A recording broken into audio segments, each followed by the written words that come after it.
So, start my day in my bed. Yes, I love to be surrounded by bunches of pillows. That's just how I am. My alarm goes off, and this is probably the third time I've snoozed it. But yeah, start my morning off very mad that I have to get up out of bed.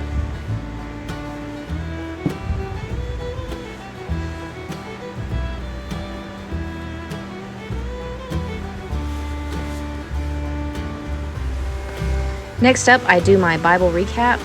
This is actually something we've been doing on the Bible app. We're going through the whole Bible, and it's been really cool and really helpful to actually understand what I'm reading going from the Old Testament forward, chronologically. Then I stare at the computer, trying to wake myself up, doing all the computer stuff I have to do for the day for work. It is a little hard getting started at first, but I have to do it.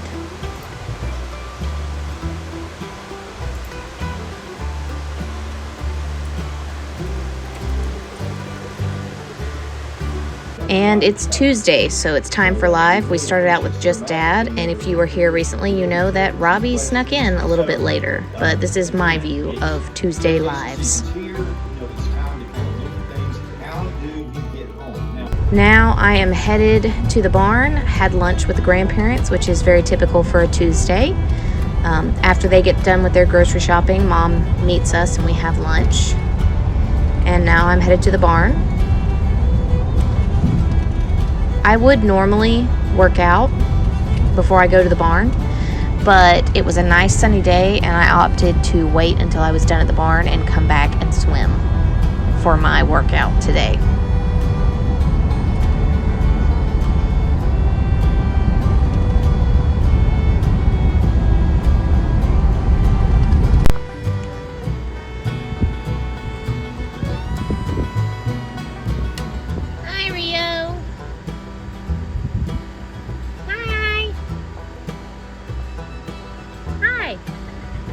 Yeah, it's me. Come on.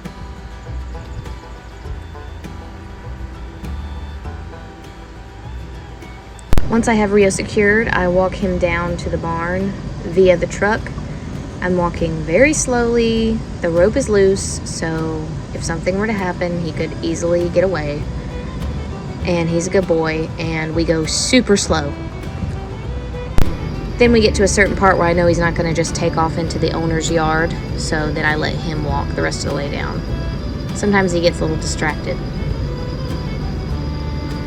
Also, recently the owner got goats, and this goat always seems to escape and is very friendly and follows me around.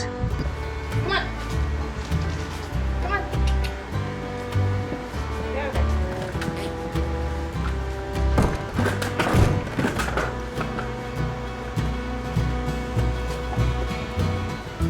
Again, this goat literally thinks I'm going to feed him. I don't know what he thinks I'm going to do, but he always follows me around when I'm divvying out the food.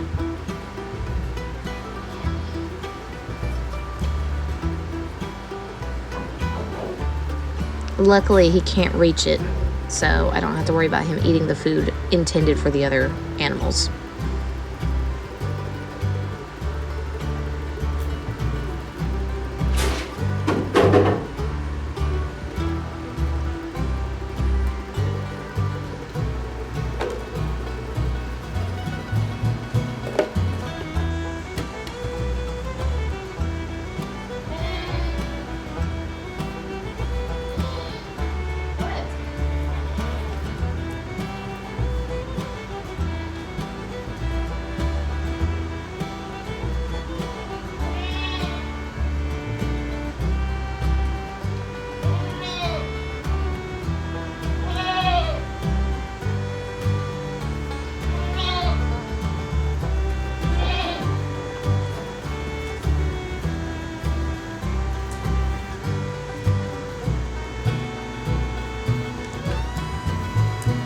Horses are very smart, and I'm thankful that these three are as smart as they are because they know which stalls to go into, so that is very helpful. I don't have to worry about checking in on them. Now, you'll see in just a minute that Bridges has been suffering from something in his front left foot, We're really not sure what it is. The problem is it could be you'll see him as he walks in. It could be a abscess. It could be some kind of lameness. We're trying to figure that out, but we have a few things we're going to try before anything crazy. But we're leaning towards abscess since it was so sudden.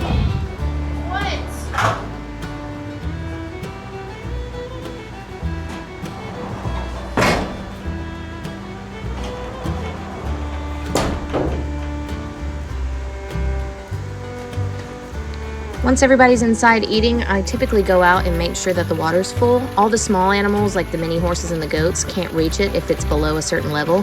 So even though there was plenty of water in here, I go ahead and fill it all the way to the top. They're all looking at me because they think I have grain with this scoop, even the big horses. But I just go ahead and top off the water for them just to make sure the little ones can reach it. There is a pond, so it's not like if this one's not high enough, they don't have water. But this is nice, clean, cool, for refreshing water that they prefer. And because it's been so hot, we've not been doing a lot of exercise when I've been coming to see the horses. So instead, I've just been hosing them all down. So I come out, I feed everybody, and then I give them a good hose. Starting with Chimmy, because he was just done first.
Now I'm going to just trailer dash a couple times.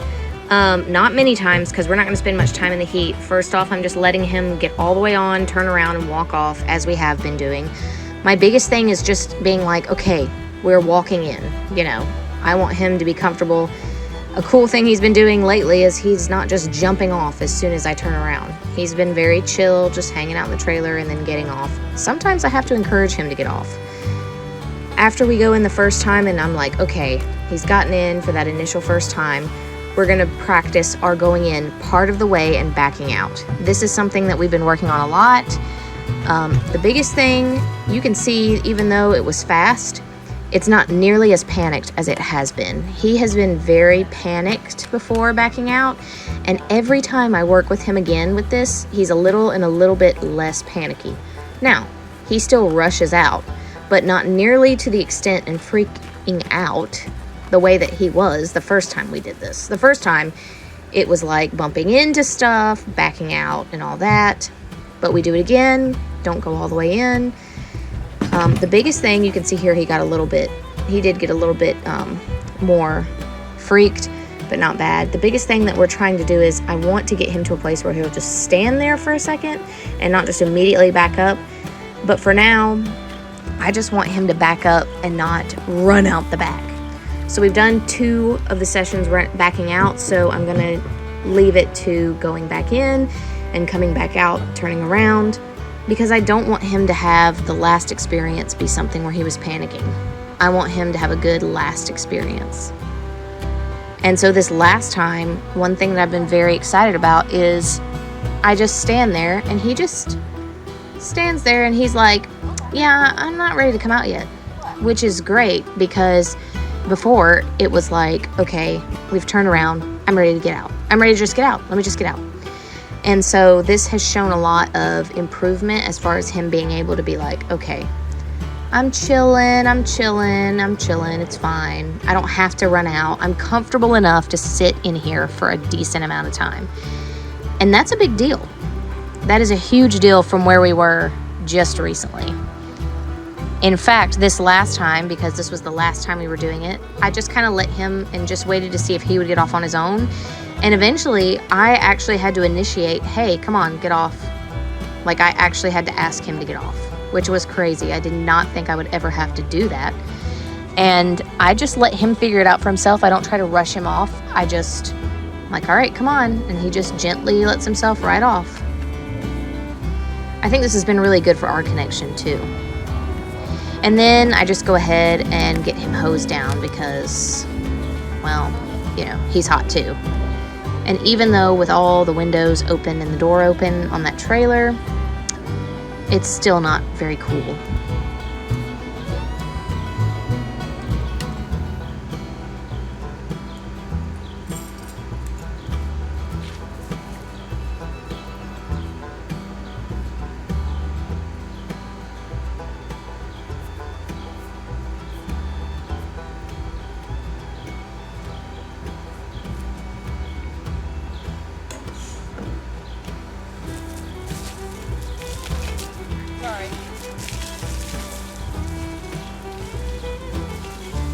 I know that if I was a horse and I was out here in this heat, I would so definitely want for someone to continuously spray me every day. You can see he thinks I have another treat and he's like nibbling my hand. It's adorable.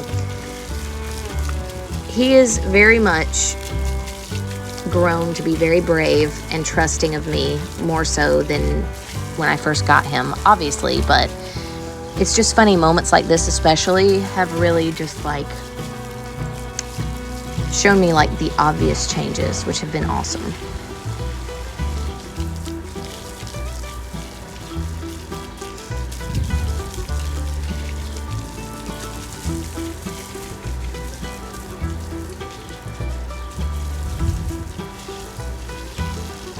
And finally, we have the old man. He was taking forever to eat his food. I've been trying to do a new thing that's like a weight gaining supplement. This horse, for some reason, first of all, he keeps wanting to eat the grass. His grazing privileges have been revoked temporarily until further notice because this little goober decided that he was going to run up the hill when I wasn't looking.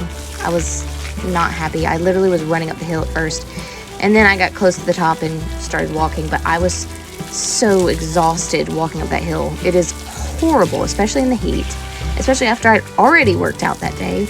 And I go to the owner's backyard, and there he is eating grass. Luckily, he did not poop in their yard because that would have made things way worse, but for now, he does not get to graze unless I have some free time and I can actually like sit down at the end of this area, this grassy area, because There's only one way to escape to go up the road, and if I park my car down there, I can at least head him off and keep him from running up there. But until I have the time to just sit and do that, he's gonna have to deal with not being able to graze.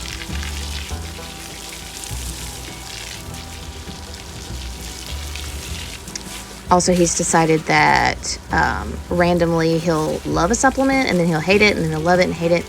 So right now we're just giving him grain and just trying to get some fat back on him. Once I'm done with Rio, I throw him back out and it's time for me to head back home. So you can see this hill. This is the hill I told you I ran up trying to catch up with him. And yeah, it's not fun. It's just not fun. It's just not fun running up this hill trying to catch up to a horse.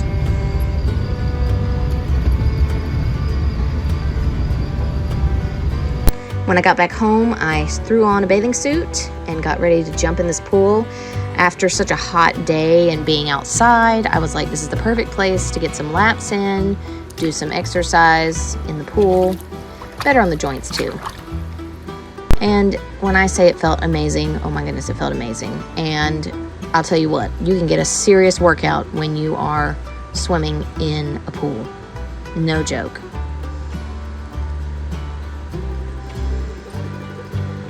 And for some reason, I forgot that I was supposed to be filming myself. And I was going to show you that this evening, I normally go to karate on Tuesday nights, and I was going to show you my gi. And for some reason, I was dumb and forgot. But I went to karate, did my thing, came home, had dinner, Taco Tuesday. Yes, we have Taco Tuesday. We have a local Mexican restaurant that does 99-cent tacos every Tuesday. And then I got ready for bed, brushed my teeth, washed my face, took a shower, and went to bed. And that's a day of my life. I hope you enjoyed this video, and I will see you in the next one. Bye, guys.